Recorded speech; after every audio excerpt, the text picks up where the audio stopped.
Alright, ठीक है। So बच्चों, वेलकम बैक टू अवर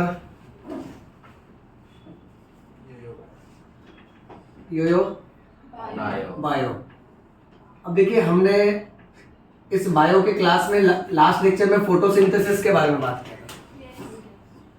आज का लेक्चर ना बहुत ज्यादा इंपॉर्टेंट है बच्चों, और ये वो लेक्चर है जो मेजॉरिटी स्टूडेंट्स ना आगे चल के थोड़ा हेट करने लगते हैं, मतलब कंटाल जाते हैं कि यार इतना पढ़ना है, बहुत कॉम्प्लेक्स लगता है। बट अपने जितने भी योयो बायो वाले हैं ना, वो यहाँ पे स्माइल करते हैं, चाहे 6 महीने हो जाए, 1 साल हो जाए या 2 साल हो जाए। वो जब भी अपने फ्रेंड्स से डिस्कस करते हैं ना, दे आर लाइक कि हाँ ये पार्ट मुझे आता है, कोई टेंशन नहीं है इसका। तो यही चीज मैं आपसे रिक्वेस्ट करूंगा कि ये लेक्चर को जैसे बताऊं वैसे फॉलो करना, ठीक है। थोड़ा लेंदी है बट मस्त में निकलेगा एकदम। हम लोग आज के क्लास में बेटा बात करने वाले हैं एक आंसर की जिसका नाम है नॉन साइक्लिक फोटो फॉस्फोराइलेशन।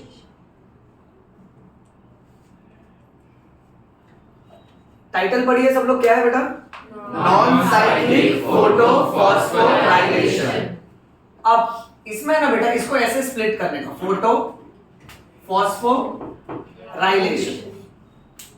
भले स्पेलिंग बड़ा लगता है बट है बहुत सिंपल बेटा, ओके। अब पिछले क्लास में हमने पढ़ा था साइक्लिक फोटो फॉस्फोराइलेशन।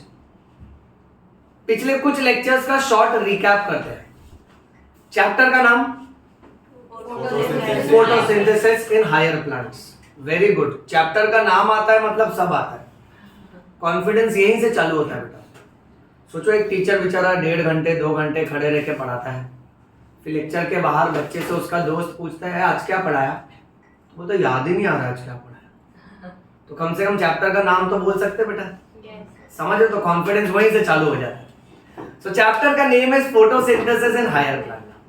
हमने हमारे फर्स्ट लेक्चर में साइंटिस्ट के बारे में पढ़ा था। फास्ट रिवाइज करवाता हूं। पहला साइंटिस्ट था जोसेफ प्रीस्टली। क्या नाम था? Great. Bio people are mannered people, okay. Sir Joseph Priestley. अब ये जो साइंटिस्ट है बेटा, इन्होंने ऑक्सीजन डिस्कवर किया था, याद है? और इन्होंने बोला था कि फोटोसिंथेसिस में प्लांट्स जो है ना प्योर एयर कंट्रीब्यूट करते हैं, ऑक्सीजन कंट्रीब्यूट करते हैं और कार्बन डाइऑक्साइड ले लेते हैं। सेकंड नंबर पे साइंटिस्ट है जिनका नाम था sir Jan Ingenhousz. Sir Jan Ingenhousz. इन्होंने बताया था the role of sunlight in the process of photosynthesis. Third important scientist was sir Julius von Sachs. इन्होंने बताया था कि फोटोसिंथेसिस के एंड में प्लांट्स कार्बोहाइड्रेट्स बनाते हैं, ग्लूकोज बनाते हैं, yes, and which is stored in the form of starch. Fourth important scientist was sir T W. Engelmann. Engelmann ने ये बताया था कि व्हाइट लाइट को प्रिज्म से स्प्लिट करोगे तो विबग्योर मिलेगा। And then very classic MCQ बेटा, first maximum photosynthesis occurs at second maximum and zero photosynthesis, correct. यानी मैक्सिमम फोटोसिंथेसिस होता है रेड लाइट में, second maximum in blue light and zero photosynthesis in green light. अच्छा, यहाँ पे ये 4 scientist का ग्रुप फिनिश हो जाता है। फिर एक अलग ही टॉपिक चला था कि फोटोसिंथेसिस के इक्वेशन में CO2 reacts with water so as to form glucose and oxygen. Major question था कि ये ऑक्सीजन किसकी वजह से निकल रहा है। सो वहां पहले लोगों को लगता था that the source of oxygen is splitting of carbon dioxide, यानी कार्बन डाइऑक्साइड के टूटने की वजह से ऑक्सीजन निकल रहा है। क्या ये सही था बच्चों? नहीं। तो ऑक्सीजन किसके टूटने की वजह से निकल रहा है? H2O की वजह से। याद है ना सबको? वेरी नाइस, तुम लोग बहुत अच्छे स्टूडेंट्स हो, वेरी गुड बेटा, ओके। तो ये वाटर के स्प्लिट होने की वजह से ऑक्सीजन निकल रहा है, बट ये इतना आसानी से प्रूव नहीं हुआ। इसमें सबसे पहले साइंटिस्ट है सर कॉर्नेलियस वैन नील। क्या नाम है? सर कॉर्नेलियस वैन नील। कॉर्नेलियस वैन नील ने कुछ बैक्टीरिया पे रिसर्च किया और उन्होंने दुनिया को बताया था कि देखो बैक्टीरिया के प्रोसेस में सल्फर जो प्रेसिपिटेट हो रहा है वो हाइड्रोजन सल्फाइड के स्प्लिट अप होने की वजह से हो रहा है। हमारा फर्स्ट लेक्चर बेटा, उसमें मैंने समझाया था, इक्वेशन भी लिखा था, ओके। अगर आपको चाहिए तो आप वीडियो में वापस से बैक करके फर्स्ट लेक्चर रिफर कर सकते हो। हमने एक इक्वेशन लिखा था इसका। इसके बाद एक साइंटिस्ट आए थे जिनका नाम था सर रॉबर्ट हिल। क्या नाम था? सर रॉबर्ट हिल। रॉबर्ट हिल ने दुनिया को बताया कि भाई ऑक्सीजन जो निकल रहा है ना वो वाटर के स्प्लिट अप होने की वजह से निकल रहा है। इस प्रोसेस को बोलते हैं फोटोलाइसिस ऑफ वाटर। क्या बोलते हैं? Photolysis of water. फिर इस बात को कंफर्म किया था रूबेन और केमेन ने। किसने बेटा? रूबेन और केमेन। अब रूबेन और केमेन ने ऑक्सीजन का आइसोटोप यूज किया था। तुमको याद है? नॉर्मल O16 होता है, ये लोग ने O18 का यूज किया था और इसकी मदद से प्रूव कर दिया that the source of oxygen in the process of photosynthesis is not carbon dioxide but it is water. फिर हम लोग चले थे नेक्स्ट सेक्शन में जहां हम लोग ने क्लोरोप्लास्ट का डायग्राम डिटेल में पढ़ा था। आप सबको क्लोरोप्लास्ट का डायग्राम याद है? मन में इमेजिन करो बेटा। ओके, अपनी दिव्य शक्ति से क्लोरोप्लास्ट बना लो मन में बेटा। उसमें आपने देखा था उसकी दो मेम्ब्रेन थी, आउटर मेम्ब्रेन और इनर मेम्ब्रेन। ये तो कोई भी बोलेगा बेटा। ओके, अब उसके बाद स्टैक ऑफ पॉइंट्स था उसमें, उसको क्या बोलते हैं? ग्रैनम। हाँ, स्कॉलर, ये भी चालाक ब्रो। ओके, अब उसमें से एक कॉइन को क्या बोलते हैं? थाइलाकॉइड। थाइलाकॉइड के अंदर राउंडेड बॉडी थे क्वांटोसोम्स और क्वांटोसोम्स के अंदर फोटोसिस्टम था। फोटोसिस्टम में भी हमने पढ़ा कि दो थे, फोटोसिस्टम 1 और फोटोसिस्टम 2। समझ रहे हैं बेटा? Yes sir. अच्छा, मैं आप लोग से एक बात शेयर करना भूल गया। अपनी जो लास्ट वीडियो थी ना फोटोसिंथेसिस की, वो आउट ऑफ इंडिया भी चल रही है। हाँ, and people those who are giving NEET exam outside India, वो लोग कमेंट कर रहे हैं कि great content sir, best video in the world, इससे बेटर कुछ नहीं है। लेटली एक comment came from Uganda. Okay, वहां से स्टूडेंट अपने वीडियोस देख रहे हैं, ये बहुत अच्छी बात है। वैसे एक दिन मचाएगा ना बेटा? सर आप मचाओगे एक दिन। नहीं आ रहा है, हम लोग सब कैसा है कि तुम लोग सबका प्यार और सपोर्ट है इसलिए हो पाता है। So that goes very nicely. Okay, मिलके मेहनत करते हैं, लाइफ में आगे बढ़ते हैं बेटा। So that is very good.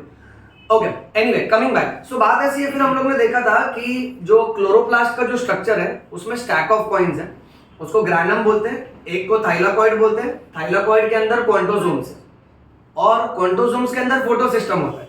जहां मैंने तुमको बताया था फोटोसिस्टम 1 होता है और फोटोसिस्टम 2 होता है।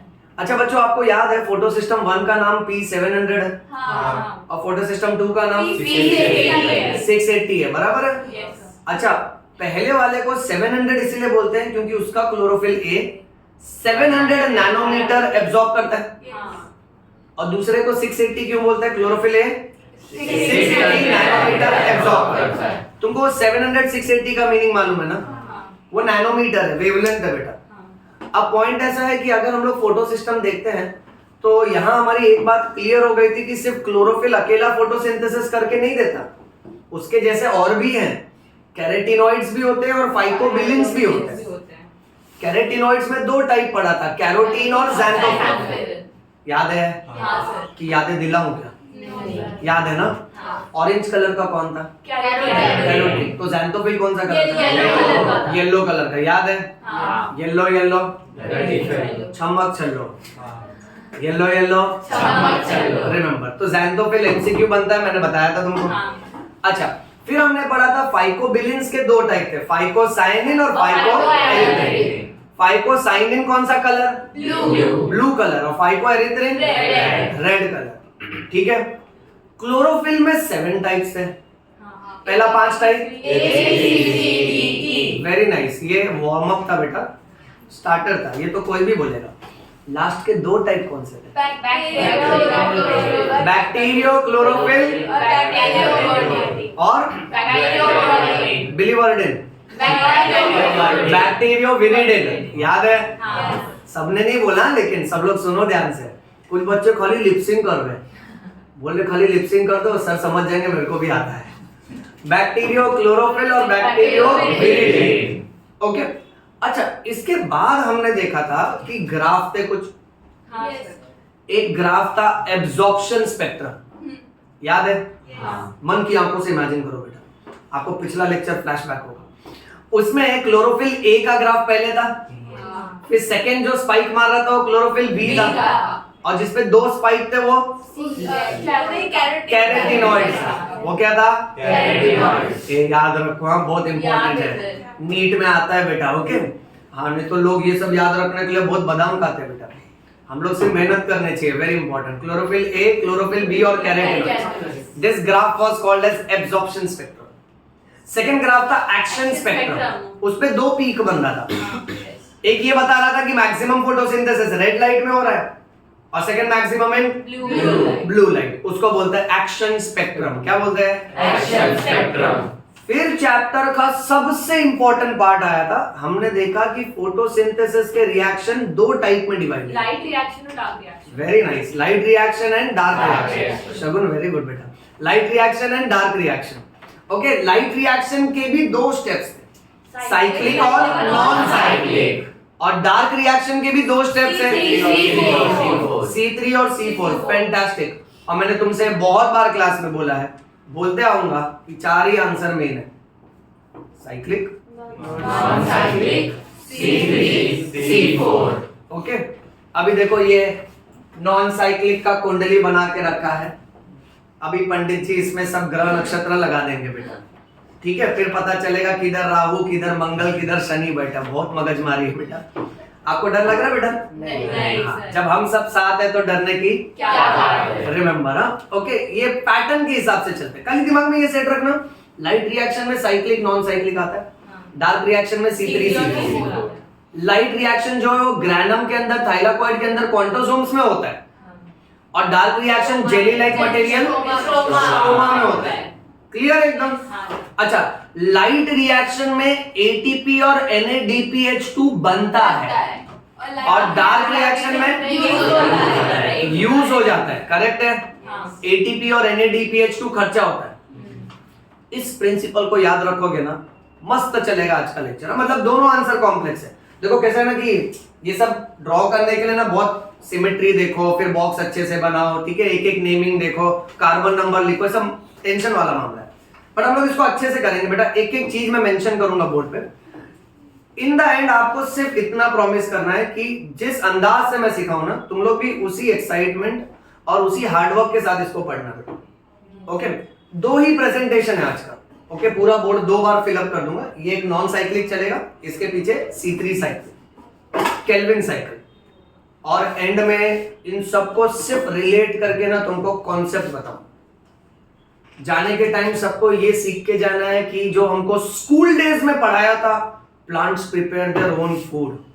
करेक्ट, बोलते थे प्लांट्स अपना फूड खुद बनाते हैं, तो पेड़ पे फल लग जाता है, उसको तोड़ो, खाओ, घर चले जाओ।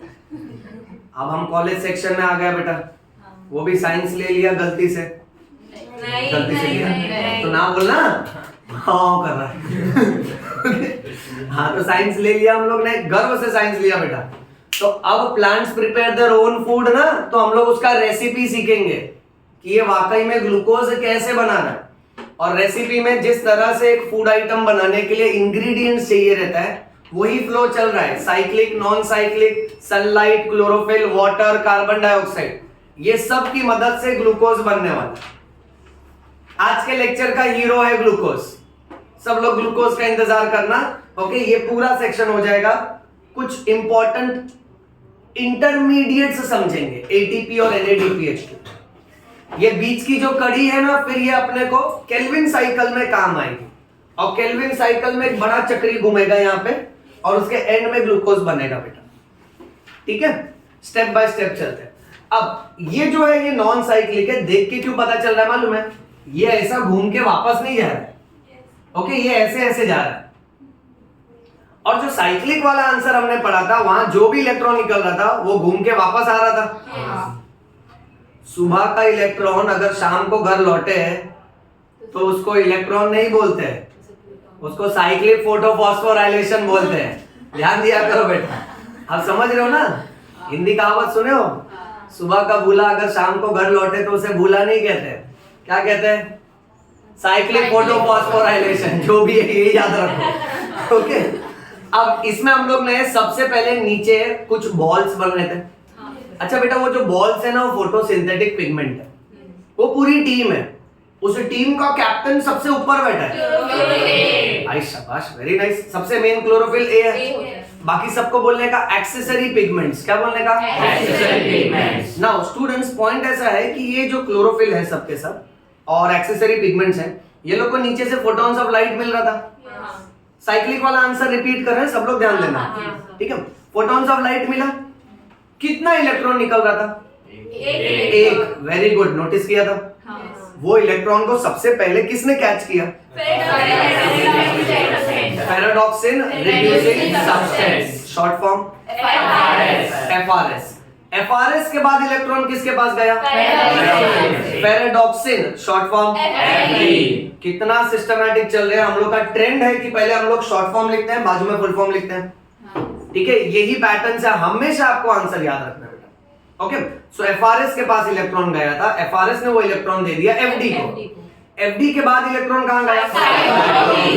साइटोक्रोम B6, वेरी नाइस बेटा। उसके बाद साइटोक्रोम F, वेरी नाइस। उसके बाद PC, दैट इज प्लास्टोसाइनिन, याद है। फिर प्लास्टोसाइनिन के बाद वापस से आया फोटो सिस्टम। ये 1 था कि 2 था? 700 था कि 680 था? पक्का? बुक खोल के कंफर्म करना चाहोगे? नहीं। सॉरी ना, अपोनिच भगवान है।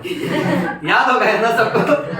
फैंटास्टिक। एक बार शॉर्ट में वापस रिपीट करते हैं। ये चालू हुआ PS1 से, फोटो सिस्टम 1, जिसको हम लोग P700 लिखते हैं। नीचे हम लोग दिखाते हैं फोटॉन्स ऑफ लाइट। तो इसका एक इलेक्ट्रॉन उछल के बाहर निकलता है। सबसे पहले एफआरएस इसको कैच कर रहा है, फिर एफडी के पास, फिर साइटोक्रोम B6, फिर साइटोक्रोम F, फिर पीसी यानी plastocyanin will return it back to photosystem 1. Since the electron which is released from a photosystem comes back to the same photosystem, that is why this is called as cyclic photophosphorylation. Why the word cyclic has come? Because the electron comes back to the same photosystem. Now, my dear students, why the word photophosphorylation में photo comes? Because photo means sunlight. Sunlight has got energy which are called as photons. यानी हमने answer के नीचे जो photons दिखाया था ना, उसकी मदद से एनर्जी मिली। और उसकी मदद से जब एनर्जी मिली तो पिछले क्लास में मैंने समझाया था, हर एटम का इलेक्ट्रॉन जब अपने ऑर्बिट पे घूम रहा है तो उसको बोलते हैं ग्राउंड स्टेट। क्या बोलते हैं? Ground state. यानी वो अपना लिमिट जानता है, मेरे को अपने लिमिट में रहना है, तो ग्राउंड स्टेट यानी अच्छा है, जमीन पर है। इसको थोड़ा चढ़ा दिया ना कोई एनर्जी, हाँ तो ये कूद जाता है बेटा, नेक्स्ट ऑर्बिट में घूमने लगता है। करेक्ट। तो नेक्स्ट ऑर्बिट में गया तो एक्साइटेड स्टेट और निकल गया तो आयोनाइज्ड स्टेट। राइट है बेटा? इलेक्ट्रॉन को हमेशा ग्राउंड स्टेट में रहना चाहिए, ठीक है। नेक्स्ट ऑर्बिट में गया तो एक्साइटेड स्टेट, ये दोस्त की तरह है ना, एक्साइट हो गया यानी हम लोग उसको हिंदी में क्या बोलते हैं? चल उड़ मत। करेक्ट, जमीन पे आ, यानी from excited state come back to ground state, right. नहीं तो फिर तड़ी पार हो जाएगा, आयोनाइज्ड स्टेट में चले जाएगा।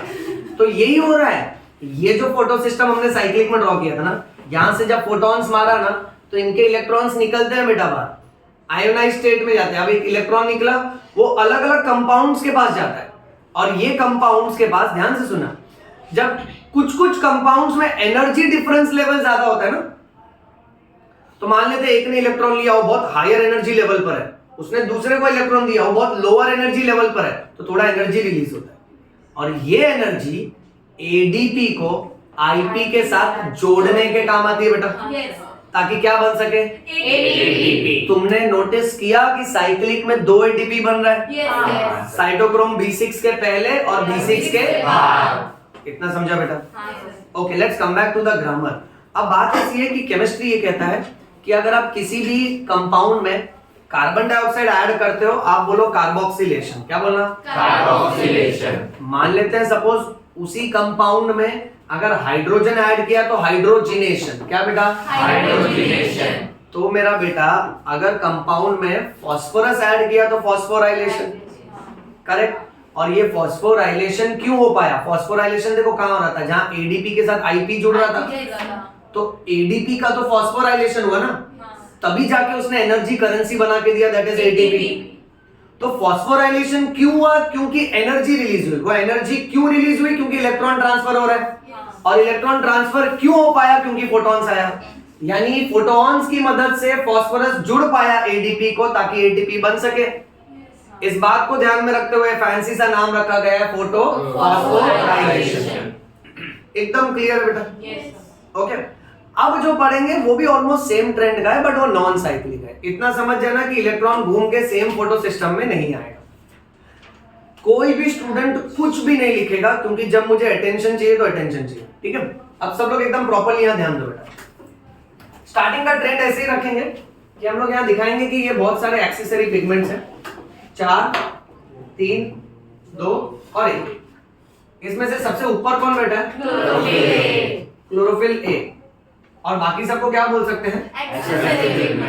Accessory pigments.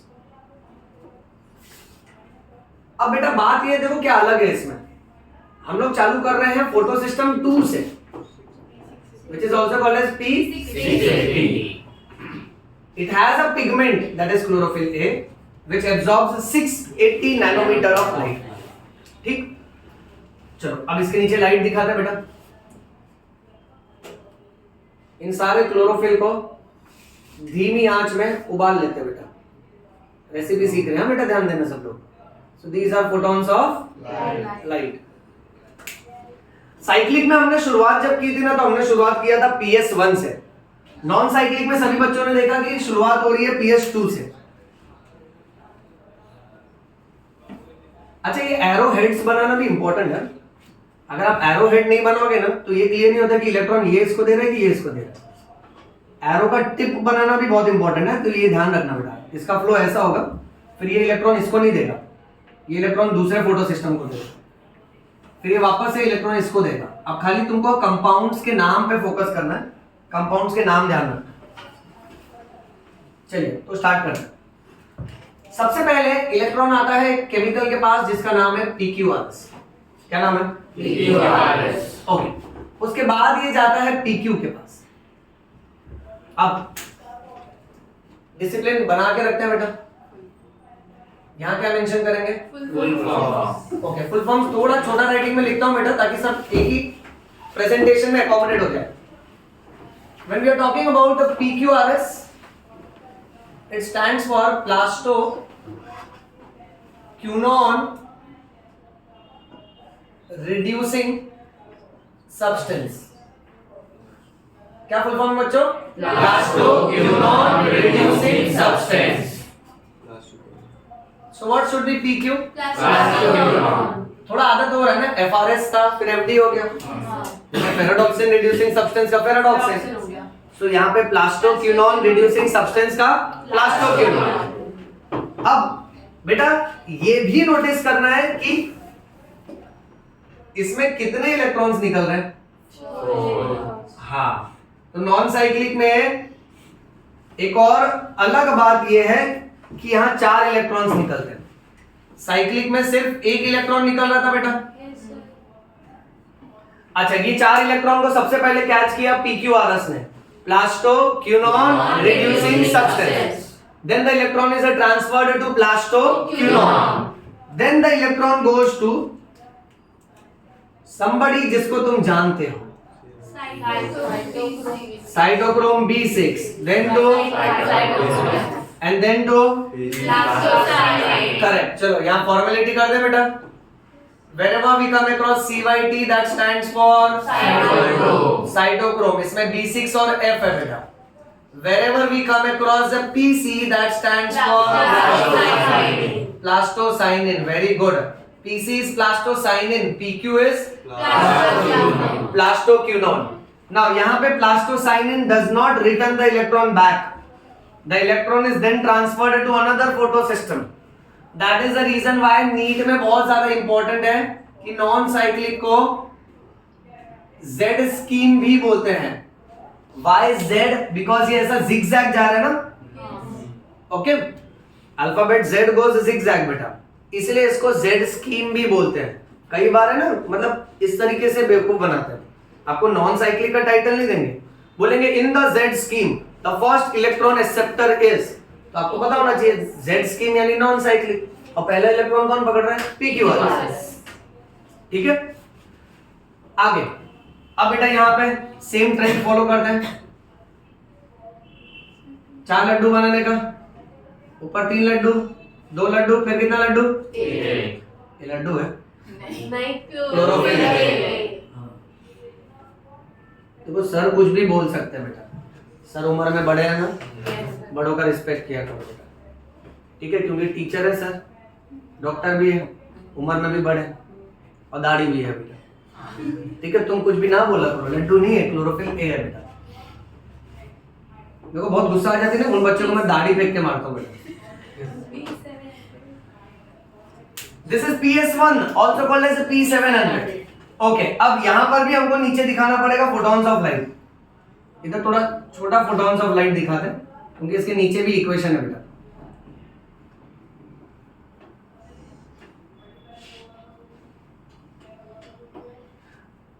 अब ये 4 इलेक्ट्रॉन रिलीज करेगा, इसका 4 इलेक्ट्रॉन सबसे पहले फेराडॉक्सिन, then it goes to then it goes to 2 molecules of NADP, 2 molecules of NADP। हाँ, NADP हम लोग अपनी भाषा में बोल रहे हैं। जब कहीं बाहर जाओ ना, मतलब टीचर्स के सामने NADP बोला करो बेटा। ये क्या, ये अपनी आदत है बेटा। नाड़ नाड़ू, फाड़ फाड़ू, नड़प नड़पू। ये फोटोसिंथेसिस रेस्पिरेशन चैप्टर में चलता है। NAD becomes NADH2, FAD becomes FADH2, NADP becomes NADPH2। So better नाड़ू फाड़ू नड़पू, ठीक है। नहीं मतलब पीपल ना, मतलब उनको ऐसा खराब लग जाता है, ओके क्या मतलब फाड़ू फाड़ू बोल रहा है तो क्या बोलने में अच्छा लगता है ना, जल्दी से निकल जाता है मुझसे FADH2 NADPH2, टाइम जाता है बेटा। बट इसका फुल फॉर्म कैच कर लेते हैं एक बार में। NADPH2 मेन वाला फॉर्म लिख देता हूं। This stands for nicotine amide. ये स्क्रीन में नजर आ रहा है बराबर, निकोटिन अमाइड। चलो आगे, adenine dinucleotide phosphate hydrogen. याद कर लो बच्चों, nicotinamide, adenine dinucleotide phosphate hydrogen. मैंने ना मेरे टीचिंग एक्सपीरियंस में देखा है, बच्चों को ना याद हो जाता है, बट फिर आगे चल के कैसा गड़बड़ करते हैं मालूम, ऐसे पढ़ते हो, nicotinamide dinucleotide phosphate hydrogen, adenine खा जाते हैं। यानी वो लोग क्या कर रहे थे ना, ये पूरा एक ही वर्ड है ना, इसलिए मैंने बीच में स्पेस नहीं डाला। तुम समझो, हाँ तुम्हारा टीचर यहाँ पे एक एक एक्ट जो करता है ना उसका रीजन होता है, ओके।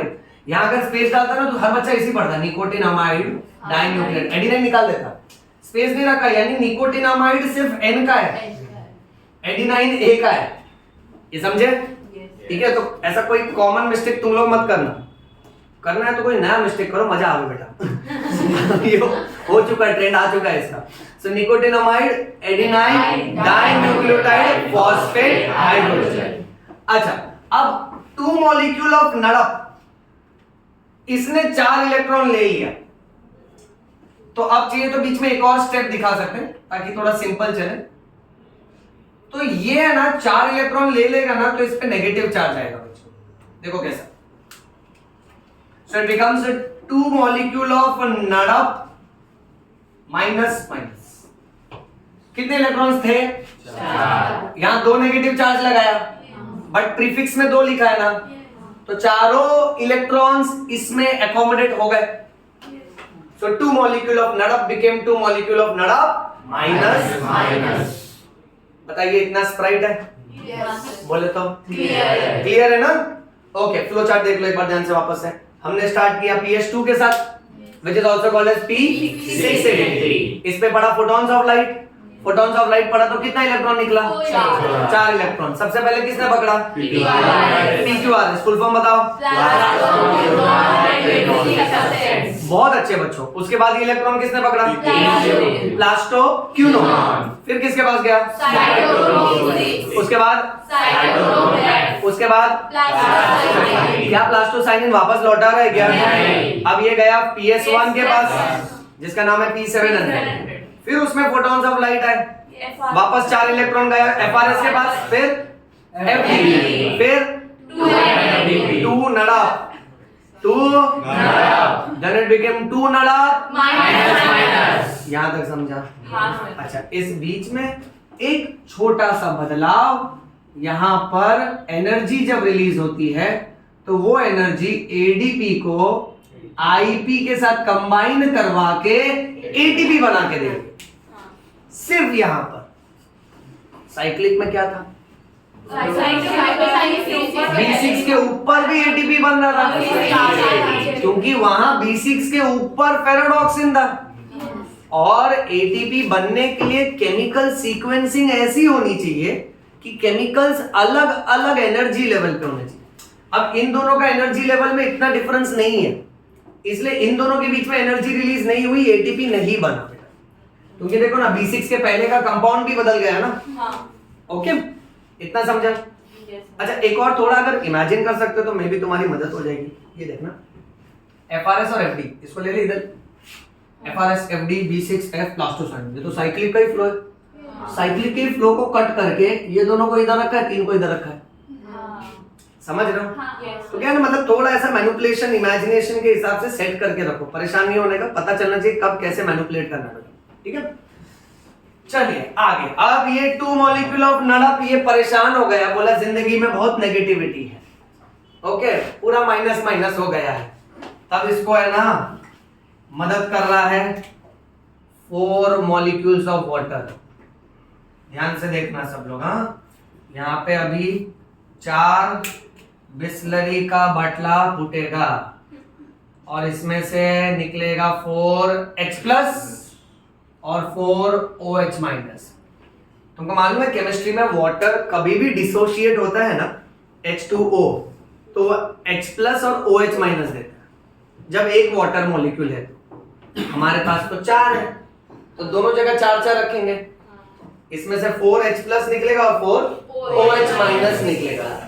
अब यहां देखिए, ये 4H प्लस इसके साथ कंबाइन हो रहा है बेटा, तो आप सोचो इसके पास 4 पॉजिटिव चार्ज है, इसके पास 4 नेगेटिव चार्ज है, चार्जेस कैंसिल हो जाएंगे, तो मेरे पास जो भी कंपाउंड आएगा उसके ऊपर कोई चार्ज नहीं आएगा। अब बचा क्या? 4 हाइड्रोजन।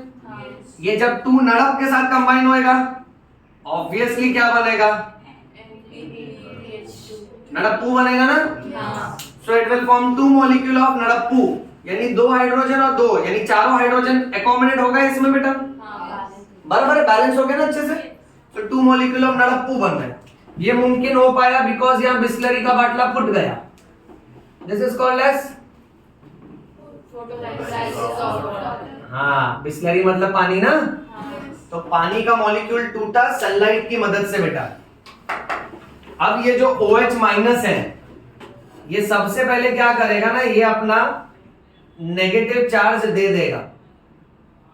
अब OH माइनस में से 4 इलेक्ट्रॉन अगर निकाल लिया तो सिर्फ 4OH ही बचेगा ना, नेगेटिव चार्ज निकाल लिया बेटा। अब इसको 4 इलेक्ट्रॉन की जरूरत थी, तो इसकी जरूरत को पूरा कर दिया वाटर मॉलिक्यूल ने। और ये जो 4OH है बेटा, ये फिर स्प्लिट होता है 2 मॉलिक्यूल्स ऑफ वाटर में and 1 molecule of oxygen, which is liberated of बेटा। देखें सब, 2 water molecule and 1 oxygen molecule. अब बात ऐसी है, लेक्चर के स्टार्ट में जब चिल्लाए थे ना कि oxygen gas which is released in photosynthesis does not come from carbon dioxide but it comes from water. यहां हो रहा है, ये वाटर मॉलिक्यूल यहां पर टूट रहा है और ऑक्सीजन गैस रिलीज करता है, और ये ऑक्सीजन गैस प्लांट्स जब एटमॉस्फेयर में रिलीज करते हैं तो हम लोग इसको ब्रीद इन करते हैं। इतना समझा अच्छे से? अच्छा, इसका फोटो ले लो और इसको एक बार ध्यान से देख लो सब लोग। थोड़ी देर में ना कुछ ट्रिक वाले क्वेश्चंस पूछूंगा, फोटो क्लिक कर लो। अच्छा, एक से ना फुल फॉर्म में ना थोड़ा फॉर्मेलिटी ये भी करना पड़ता है बेटा। You will have to mention full form of ATP। Yes yes, one second, ये फिनिश कर लेते हैं। Adenosine triphosphate. ओके, अच्छा, एग्जाम में एडिनोसाइन ट्राइफॉस्फेट जिंदगी में याद रखो, अवस्थी तगड़ा पढ़ाता है please. Okay, next, IP is inorganic phosphate. Wherever we write IP, that should be inorganic phosphate. And then we are left with ADP, adenosine diphosphate.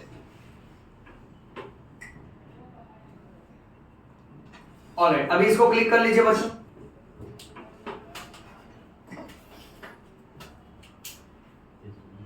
और एक बार रीड कर लो अच्छे से, सारे कंपाउंड्स रीड कर लो। आप लोग का होमवर्क ये रहेगा कि आपको ये एक बार ड्रॉ करना है। ओके, नेक्स्ट क्लास के स्टार्ट में मैं चेक करूंगा। अब हम लोग चलेंगे इससे भी कॉम्प्लिकेटेड आंसर में, that is Calvin cycle. But अभी पहले कुछ ट्रिक क्वेश्चंस पूछ लेने दो बच्चों। सपोज फॉर एग्जांपल अगर हम लोग कंपेयर करें साइक्लिक और नॉन साइक्लिक को, let us say we are talking about difference between cyclic and non cyclic photophosphorylation। अभी अभी तुमने नॉन साइक्लिक देखा पूरा? अच्छा, तो देखो हम लोग कितने पॉइंट्स निकाल सकते हैं। पॉइंट नंबर 1, साइक्लिक और नॉन साइक्लिक में से किसमें इलेक्ट्रॉन घूम के वापस आता है? करेक्ट। तो इसको हम लोग अगर मान लेते हैं थियरी आंसर पूछा है, so we can write that cyclic photophosphorylation में electron released from a photosystem comes back to the same photosystem, whereas in non-cyclic photophosphorylation electron from a photosystem does not come back to the same photosystem, it goes to another photosystem, that is why it is called as non-cyclic। चलो ये तो definition हो गया। Cyclic और non cyclic में से किसको Z scheme बोलते हैं? Non-cyclic। अच्छा, साइक्लिक और नॉन साइक्लिक में से किसमें एक इलेक्ट्रॉन निकल रहा है? Cyclic। किसमें 4 इलेक्ट्रॉन निकल रहा है? Non-cyclic। ओके, साइक्लिक और नॉन साइक्लिक में से किसमें 2 एटीपी बन रहा है? Cyclic। Cyclic, very good. और नॉन साइक्लिक में कितना एटीपी? एक। साइक्लिक और नॉन साइक्लिक में से किसमें ऑक्सीजन रिलीज हो रहा है? Non-cyclic। कॉर्नर में रिलीज हो रहा था ना? हाँ। साइक्लिक और नॉन साइक्लिक में से किसमें फोटोलाइसिस ऑफ वाटर होता है? Non-cyclic। साइक्लिक और नॉन साइक्लिक में से किसमें फर्स्ट इलेक्ट्रॉन एक्सेप्टर एफआरएस है? Cyclic। साइक्लिक। तो नॉन साइक्लिक में कौन था? PQRS। पीक्यूआरएस। साइक्लिक और नॉन साइक्लिक में से कौन से साइकिल में आपको सिर्फ एक ही फोटो सिस्टम की जरूरत पड़ती है? Cyclic। और नॉन साइक्लिक में 2 फोटो सिस्टम। ये समझे? तो देखो, अगर थियरी भी आता है, सी अगर एक एंट्रेंस का स्टूडेंट है तो उसके लिए थियरी और बोर्ड्स कुछ नहीं होता। और हम लोग यहाँ पे हमेशा एंट्रेंस पॉइंट ऑफ व्यू ही बात कर रहे हैं, ठीक है, ताकि अगर आपको एंट्रेंस वाली बारीकी वाले पॉइंट पता चल गया तो आप थियरी तो आराम से लिख लो। नाउ स्टूडेंट्स, एक जनरल एस्पेक्ट और एक जनरल गाइडेंस सुन लो। अगर मान लेते हैं थियरी पेपर में, कॉलेज एग्जाम्स में या इन जनरल अगर कोई भी थियरी पेपर में हमसे पूछा जाता है right a short note on cyclic, तो क्या करने का मालूम है? साइक्लिक पूछे या नॉन साइक्लिक पूछे, सबसे पहले अवस्थी सर का फ्लो चार्ट बना दो, पूरा फ्लो चार्ट बना दो और डिसिप्लिन रखना। फ्लो चार्ट के बाद फुल फॉर्म्स लिख देने का। फिर क्या करना मालूम है? हर एक ब्लॉक को एक एक पॉइंट में कन्वर्ट करो। photons of light are received by photosystem 1, okay, second point it releases 1 electron, third point this electron is first accepted by FRS। समझ रहे हो? Yes। इतना इंग्लिश तो आता है ना, हाँ। दुनिया भर का इंग्लिश इंग्लिश इंग्लिश इंग्लिश लिख देता है, बट मेन अपना आंसर याद रखने का। So grammar is not important, content is more important, ठीक? ओके, अच्छा, अब हम लोग चलेंगे नेक्स्ट आंसर पे, which is called as Calvin cycle. थोड़ा डेंजर आंसर है, I hope it fits well in this.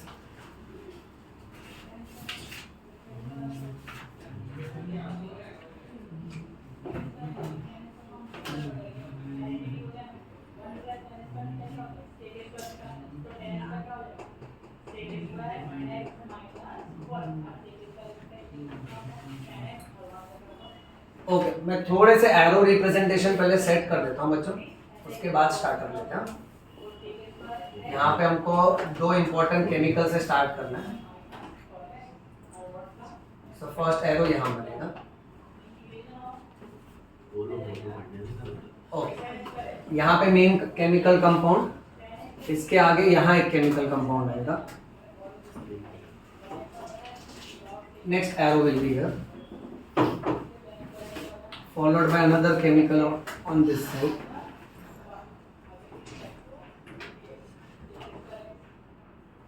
अच्छा, अब पॉइंट ऐसा है कि यहां से 2 केमिकल बन रहे हैं, so we will need 2 arrows.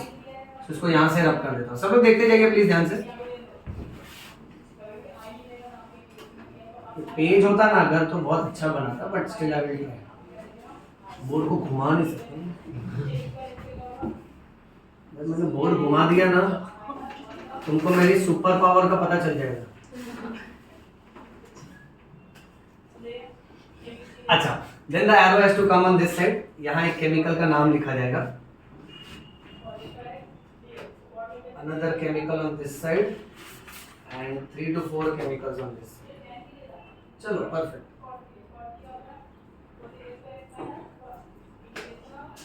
इस आंसर को अंडर एस्टिमेट मत करना। ये जो अभी चक्री जैसा लग रहा है ना, चक्रा बन जाएगा पूरा। हाँ ओके, और सिर चकराने लगेगा बेटा। ऑलराइट, अब जिस पैटर्न में चलेंगे उस पैटर्न में तुम लोग भी कभी भी वही पैटर्न में ड्रॉ करना। देखना मैं स्टार्ट कहां से कर रहा हूं। पहले तो मैंने एक रफ स्केलेटन बना लिया इसका, उसके बाद एक एक कंपाउंड जहां से मैं स्टार्ट करूंगा तुम भी हमेशा वहीं से पढ़ना चालू करने का और ड्रॉ भी वहीं से स्टार्ट करने का बेटा। Okay, and plus yes at the same time side में will keep section for Full form. Full form.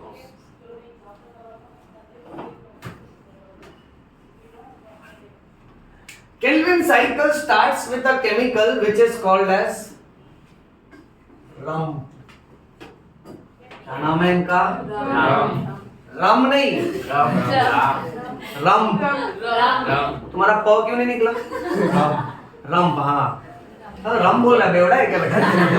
रम शराब होती है, गंदी बात। गंदा बच्चा, गंदा आदमी। रम फुल फॉर्म देखो, रिब्यूलोज मोनोफॉस्फेट। सब लोग रिपीट करिए, क्या फुल फॉर्म है? जब मैं ना पढ़ाने में थोड़ा स्लो हो जाऊं ना, समझना बहुत इंपॉर्टेंट टॉपिक है। ओके, फिर लास्ट में ना ऐसा हिरोशिमा नागासाकी की तरह बॉम्ब गिरा देगा तुम पे। अभी एकदम आराम आराम से चलते, तुम पढ़ते चलो। रिब्यूलोज मोनोफॉस्फेट। अच्छा, नेक्स्ट, ये जो रंप है इसके पास 5 कार्बन होते हैं। 5 कार्बन का कंपाउंड है और ऐसे 6 मॉलिक्यूल्स होते हैं बेटा। बहुत आराम से चल रहे हैं। RUMP नाम का केमिकल कंपाउंड, इसके पास 5 कार्बन है और ऐसे RUMP 6 हैं, 6 मॉलिक्यूल है। अब ये जो RUMP है ये कन्वर्ट हो जाता है RUBP में, और you can call it as RUDP। अरे रे रे, 2 फॉर्मेलिटी करना पड़ेगा यहाँ पे। RUBP क्या हो सकता है? Ribulose biphosphate. मैंने लिखने के बाद बोला, क्या फायदा? Next, RUDP। हाँ ये तो बच्चा भी बोलेगा। अब बाहर सर आप हमारी तारीफ भी नहीं करते। ए चुप रहो, तारीफ करने से बच्चा उड़ जाता है, सीधा नासा पहुंच जाता है। एक्साइटेड स्टेट, ग्राउंड स्टेट से फिर आयना स्टेट में चले, चार्ज लग जाएगा बेटा। ओके, रिब्यूलोज बाइफॉस्फेट और रिब्यूलोज डाइफॉस्फेट। अब यहाँ नाम सुन के पता चल रहा है मोनोफॉस्फेट, यानी एक ही फॉस्फोरस था। अब बेटा जब वो बाइफॉस्फेट बना तो एक फॉस्फोरस बढ़ गया ना। फॉस्फोरस के बढ़ने से इसका कार्बन नंबर चेंज नहीं होगा बेटा। सो कार्बन नंबर 5 का 5 ही रहेगा और मॉलिक्यूल नंबर 6 सेम रहेगा बेटा। बट अब सवाल ये है, इसको फॉस्फोरस दिया कौन? तो इसको फॉस्फोरस दिया ATP ने, और ATP ने जब इसको फॉस्फोरस दिया, RUMP ने वो फॉस्फोरस ले लिया और RUBP बना। तो ATP खुद क्या बन गया? और यहाँ पे 6 ATP gets converted into 6 ATP। 6 क्यों लिखा?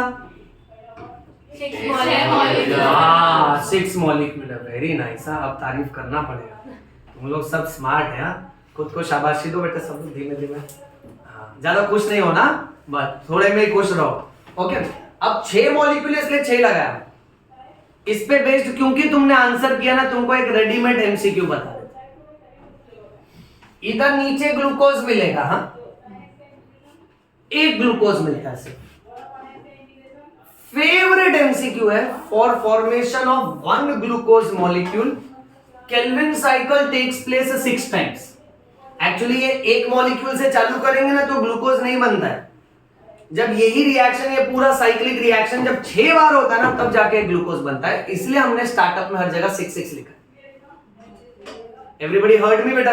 Yes. This point says that for formation of one glucose molecule, Kelvin cycle is taking place how many times? 6 times. 6 times. ये पहली बात.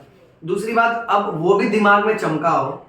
मैंने तुमसे कहा था लाइट रिएक्शन में साइक्लिक नॉन साइक्लिक है, डार्क रिएक्शन में C3C4. लाइट रिएक्शन में एटीपी और नड़प्पू बन रहा था. इसमें करेक्ट. यानी इसमें कभी भी ये मत सोचना कि मैं एडीपी को एटीपी करूं कि एटीपी को एडीपी. यहां यूज हो रहा है ना, तो हमेशा एटीपी एडीपी में होगा. ये समझे? और देखो साइक्लिक नॉन साइक्लिक में उल्टा हो रहा था, एडीपी आईपी से जुड़ रहा था और एटीपी दे रहा था. R be very clear with this? Yes, sir. Because I am telling you that ये छोटे छोटे पॉइंट में स्टूडेंट्स बहुत परेशान होते हैं. मतलब रटने लगते लिटरली वो, बट कड़ी से कड़ी जोड़ते जाओगे ना, कॉन्सेप्ट अगर स्ट्रांग रहेंगे ना, तो पूरा एक फ्लो में निकलता आंसर. दूसरी बात, अगर हम लोग और समराइज करें तो साइक्लिक में सिर्फ 2 एटीपी बन रहा था, नॉन साइक्लिक में 1 एटीपी और 2 NADPH2 कॉर्नर में. अच्छा, तो अभी वही तो करना है. साइक्लिक नॉन साइक्लिक ने मिलके जो भी एटीपी बनाया वो इधर खर्चा करो, नॉन साइक्लिक ने जो नड़प्पू बनाया वो भी इधर खर्चा करो. देखते चलते हैं बेटा. इतना समझा? सो फार गुड ना? ओके. अब जैसे ही RUBP बनता है ना बेटा, तो RUBP में एटमॉस्फेयर से 6 कार्बन डाइऑक्साइड ऐड होता है. बट ये कार्बन डाइऑक्साइड इतना आसानी से आएगा नहीं. इसको यहां तक लाने के लिए एक एंजाइम की जरूरत पड़ती है जिसका नाम है रुबिस्को. क्या नाम है? Rubisco. रुबिस्को का फुल फॉर्म, क्या अजीब फुल फॉर्म है. ये दोनों को बोला है रिब्यूलोस. क्या बोला है? ये तीनों को बोला है बिस. ये तीनों को बिस बोला है. और उसके साथ साथ में बोलने का phosphate, bis phosphate. Bis phosphate यानी बाइफॉस्फेट बेटा. फिर सी से बोला है कार्बोक्सिलेज. ए मेरा बेटा सुनते जाना, ठीक है? मैं तेरे को 1% भी तकलीफ नहीं होने दूंगा, खाली सुनते जाना ध्यान से. कार्बोक्सिलेज और ओ से है ऑक्सीजनेज. ये सब ना वरना छोटा छोटा पॉइंट बहुत परेशान करता है. देखो कैसा मालूम है, रुबिस्को ना बेटा एक एंजाइम का नाम है. इसको है ना टेक्निकल टर्म्स में, फैंसी बायोलॉजिकल टर्म्स में बोलते हैं this enzyme helps in carbon dioxide fixation. Carbon dioxide fixation का मतलब ये एंजाइम हवा से कार्बन डाइऑक्साइड कैच करके प्लांट को अवेलेबल करवा के देता है.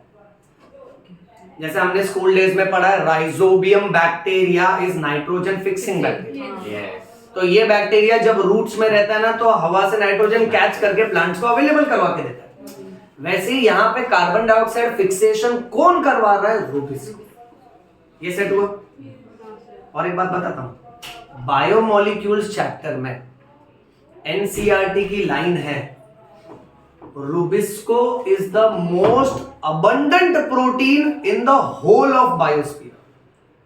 बायोस्फीयर यानी वर्ल्ड, पूरे वर्ल्ड में जो प्रोटीन सबसे ज्यादा पाया जाता है वो है रुबिस्को. और रुबिस्को एक एंजाइम है, एंजाइम प्रोटीन्स के बने होते हैं.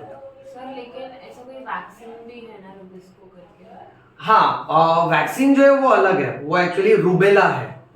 हाँ, रूबेला वो सब कैसे ना थोड़े वायरल इन्फेक्शन. करेक्ट, वो इंजेक्शन के टर्म्स में.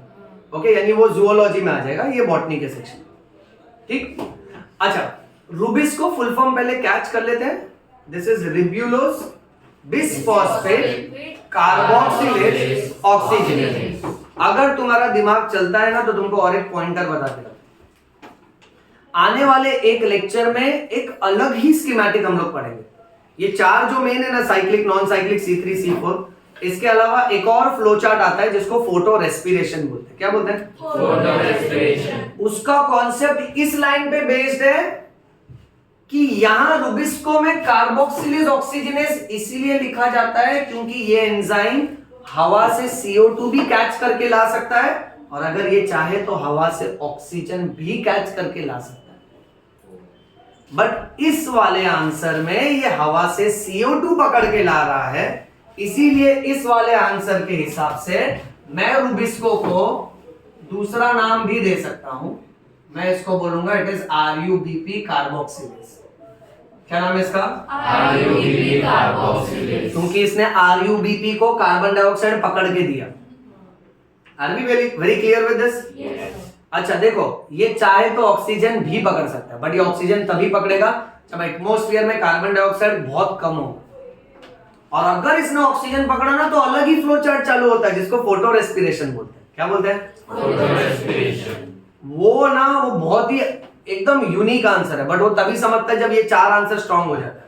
Okay, we will come to it, but ये पॉइंटर दिमाग में रखना कि सर ने क्लास में बोला है कि ये एंजाइम कार्बन डाइऑक्साइड भी पकड़ता है, ऑक्सीजन भी पकड़ता है।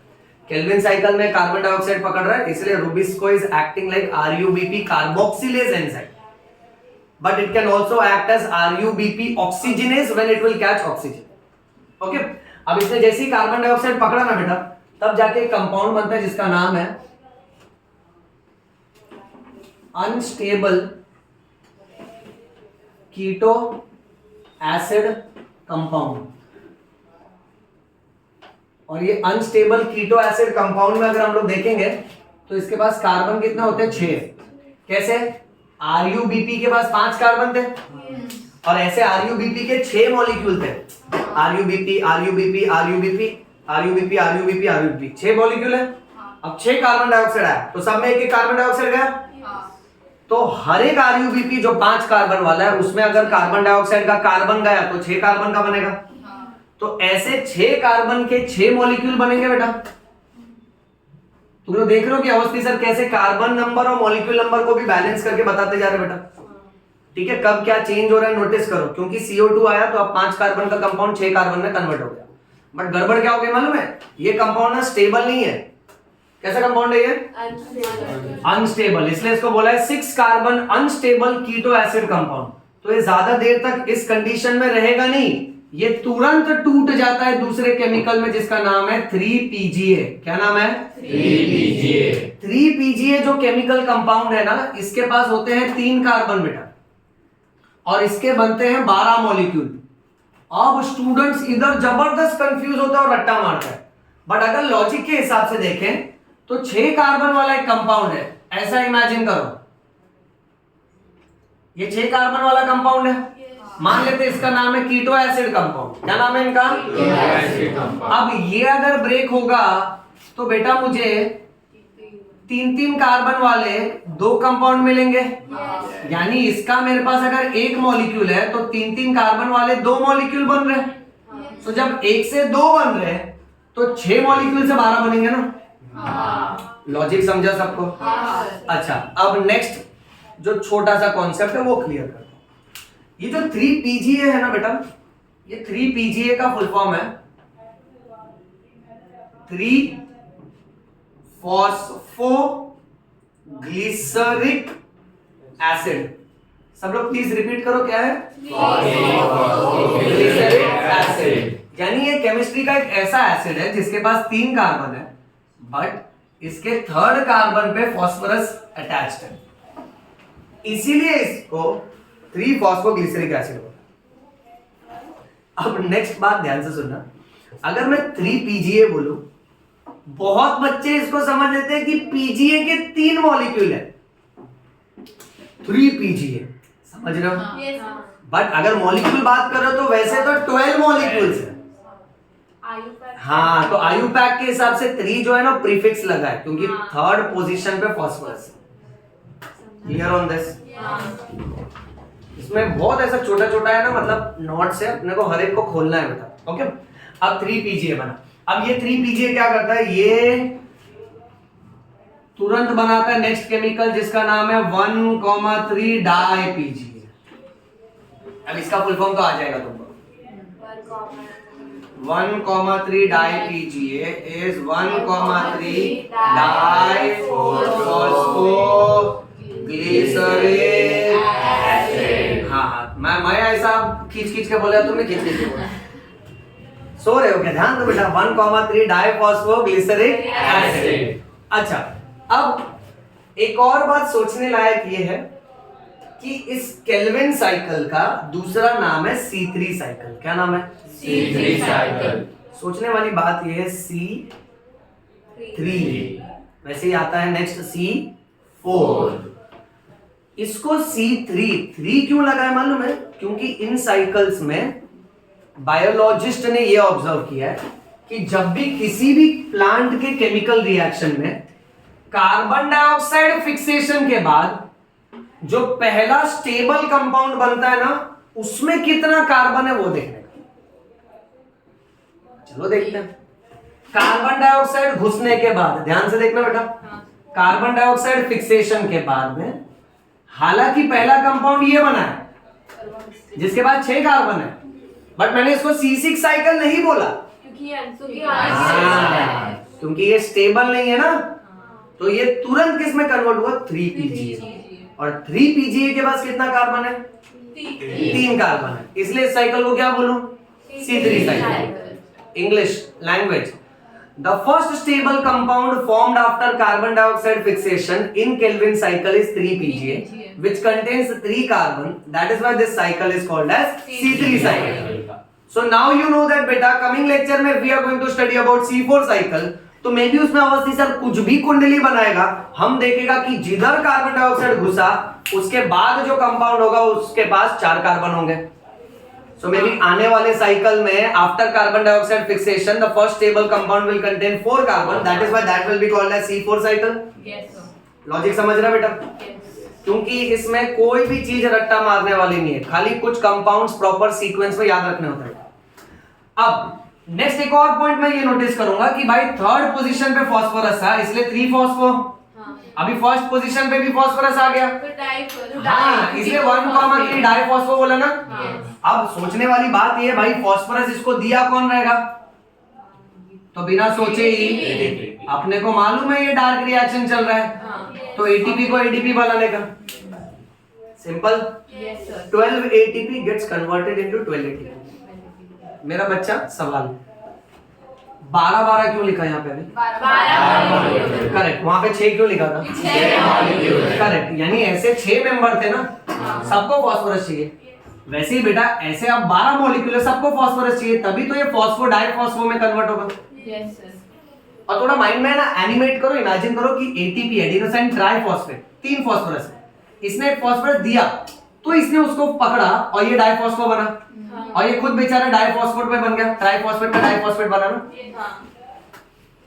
परेशानी तो नहीं हो रही ना बेटा? क्लियर है एकदम? Okay fine. तो यहां तक अच्छा सेट हो गया, ये 3 कार्बन 12 मॉलिक्यूल। आप लोग है ना सब कंपाउंड को एक बार देख लो ध्यान से वापस फुल फॉर्म के साथ।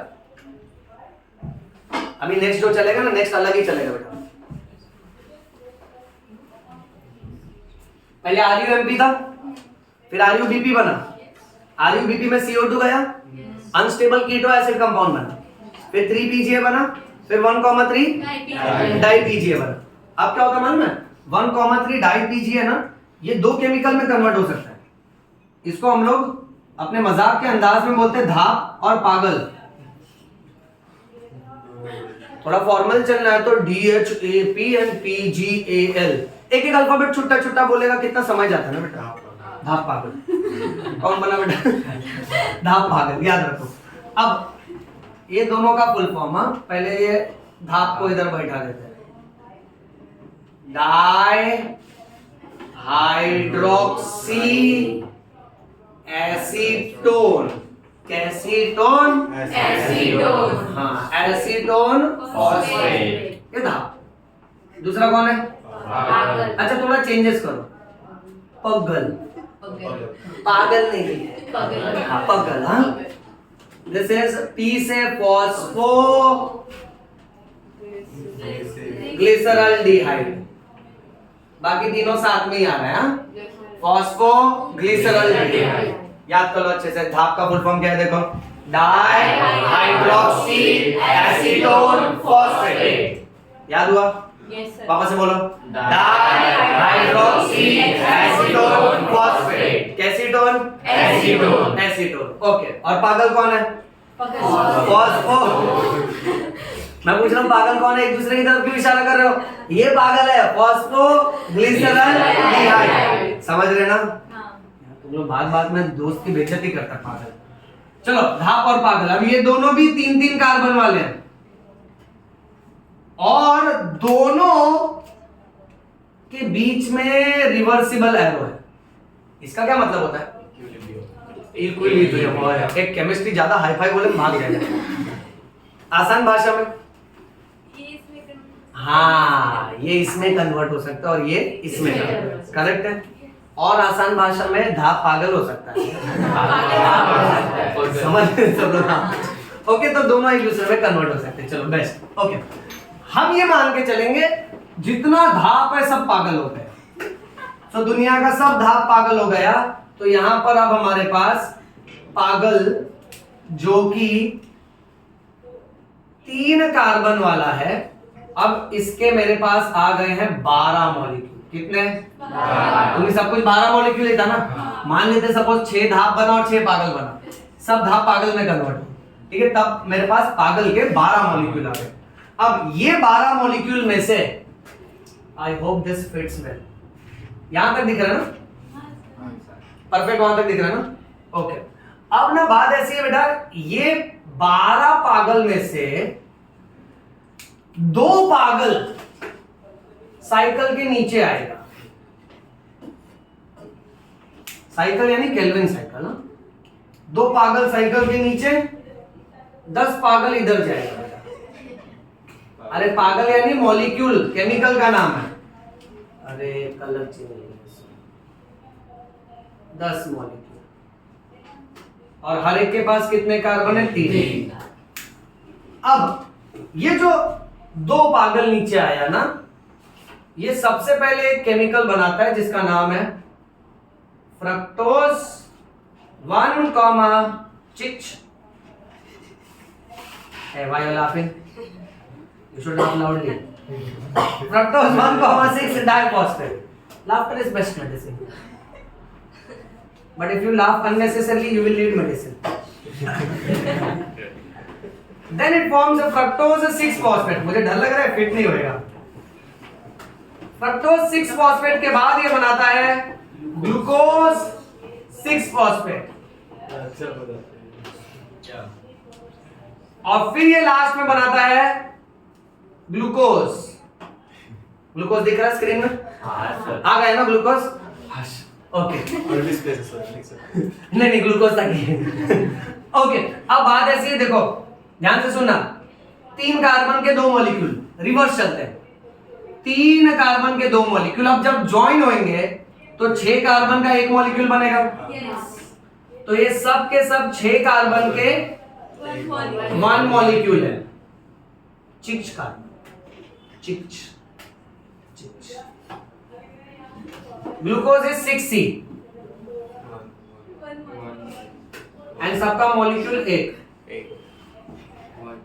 सबका मॉलिक्यूल।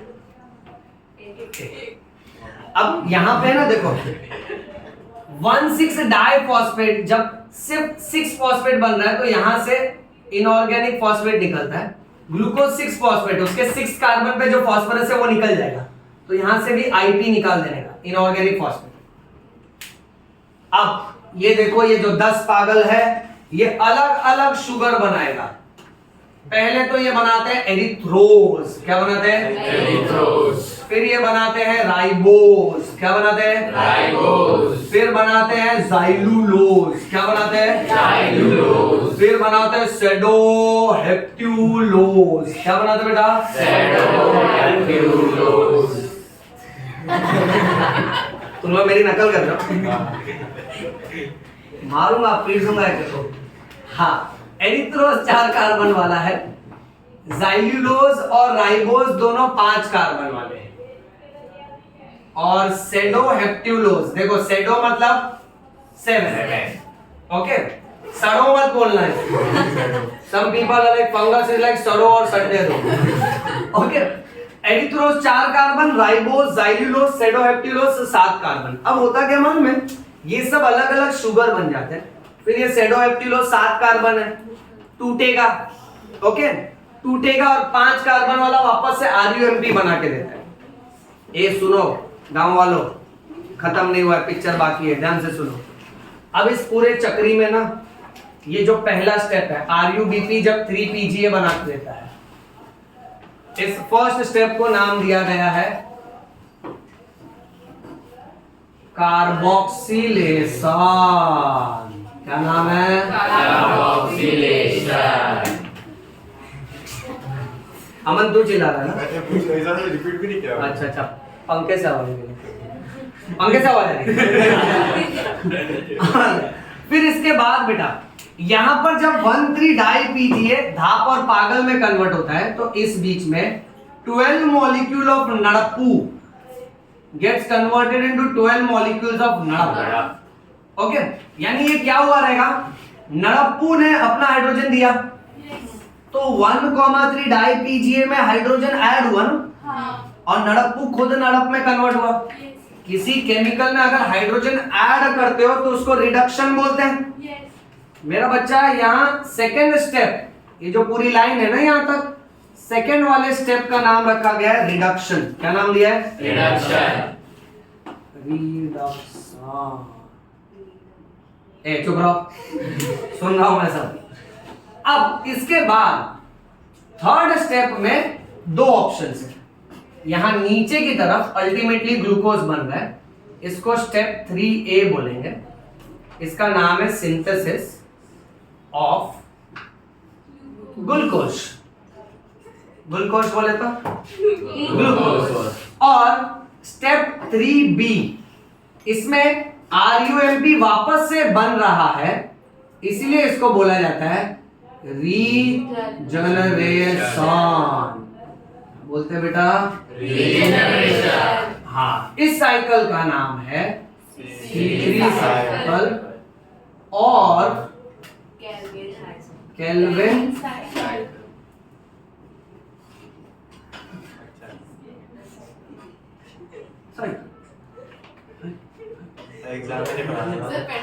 एग्जाम में नहीं बनाना साइकिल। हाँ, नहीं तो बोलेगा यही साइकिल केल्विन चलाता था, इसे कहते हैं केल्विन। मार खाओ, पेडल वेडल छोड़ो, ऑटोमेटिक साइकिल है। अब इसमें पॉइंट ऐसा है ना कि केल्विन का पूरा नाम है डॉक्टर मेल्विन केल्विन। क्या नाम है? Doctor Melvin kelvin. सर नहीं लगाओगे तुम? Sir doctor Melvin kelvin. Respect देने का। तुम ऐसा डॉक्टर मेल्विन केल्विन बोल रहे जैसे घर पे झाड़ू मारना।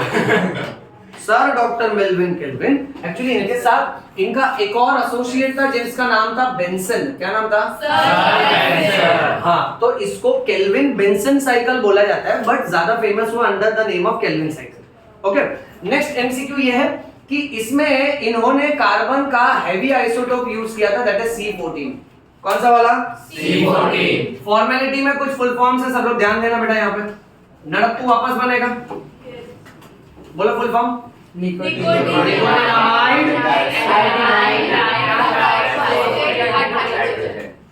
हाइड्रोजन बोल के खत्म कर दिया। एडिनाइन डाई न्यूक्लियोटाइड फॉस्फेट बोला क्या तुम लोगों ने? कुछ बच्चों ने फॉस्फेट नहीं बोला, सबने बोला। ओके, चलो नेक्स्ट वाला ट्राई करते हैं। एटीपी एडिनाइन कौन बोल रहा है? Adenosine triphosphate. अच्छा, वही बोला। अरे अमन फॉलो है ब्रो। ए अमन का मत नाम लो यार। फिर आईपी इनऑर्गेनिक फॉस्फेट।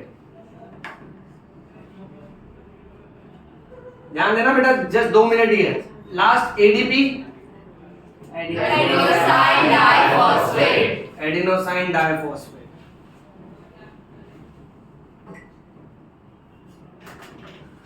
ओके बच्चों, फोटोसिंथेसिस में यहां देखो सब लोग,